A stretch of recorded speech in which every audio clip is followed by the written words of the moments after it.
Hi, my name's Marty Frescona, one of the many attorneys at Frescona Entertainment Law. Today, I want to talk to you about two fairly basic concepts, but they're the silent assassin in all music contracts. Those terms, jurisdiction and venue.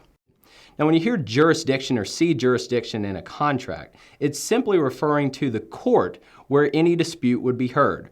For example, is it going to take place in state court or federal court? Now, you can break this down a little further based on the subject matter. Is it a bankruptcy issue, a criminal issue, a torts issue? But we're not going to touch on that here. All you need to know is jurisdiction refers to the court in which the matter would be heard. Venue, on the other hand, refers to the actual location where the dispute's going to be heard. Is this going to take place in Oklahoma? Is this going to take place in Los Angeles or New York? Jurisdiction and venue are two basic concepts. They're fairly easy to understand, but practically speaking, they are the silent assassin in all contracts. Let's give a real-world example here. Let's assume you're a band in Florida, and all of a sudden you get an offer from a major label in Los Angeles. Now, somewhere in that recording contract, that label is going to tell you that jurisdiction and venue will be in state or federal court in Los Angeles, California. Well, you sign the deal. Great. You got an offer from a record label. Why wouldn't you sign it? It's a fantastic deal. But you just gave away jurisdiction and venue. So what does that mean? Let's fast forward 2 years. Let's say that the label has withheld some royalties from you, maybe to the tune of $15,000. Well, you want the money. It's your money. So you have to have a dispute with the label. You have to enter into the litigation process. So what you have to do is sue the label. Now, the problem with this is you just gave jurisdiction and venue to somewhere 3,000 miles away from your home location.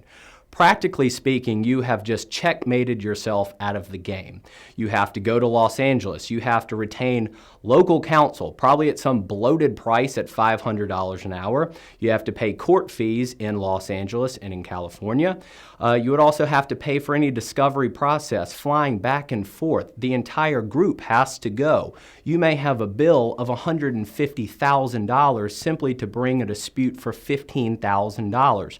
Practically speaking, it doesn't work, and the label knows this. The example simply talks about a band in Florida signing with a label in Los Angeles 3,000 miles away. Now, you can see the complications if all of a sudden it's an Australian band that's signing with a New York label, or more so if it's someone in Australia that's signing with a band in the UK, or maybe a distribution deal in Los Angeles. Now, in its practical use, you can see the complications. So how do you combat the jurisdiction and venue monster? Well, there's three things that you should basically fight for. The first one is pretty straightforward. You should ask for jurisdiction and venue wherever you reside. So if you live in Tulsa, you should ask for jurisdiction and venue in Tulsa. If you're in the UK, you should ask for jurisdiction and venue in the UK. You always want to seek home field advantage. Now, probably this is going to get shot down, but you should at least ask. Now, the second thing you should ask for is mandatory mediation. Statistically speaking, 8 out of 10 disputes never even make it to court. Why? No one wants to go to court. It's ugly, it's costly, it's a gross place that no one wants to go to. Mandatory mediation is a clean way to settle any argument.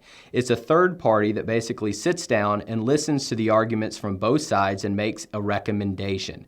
This keeps costs down for everyone involved.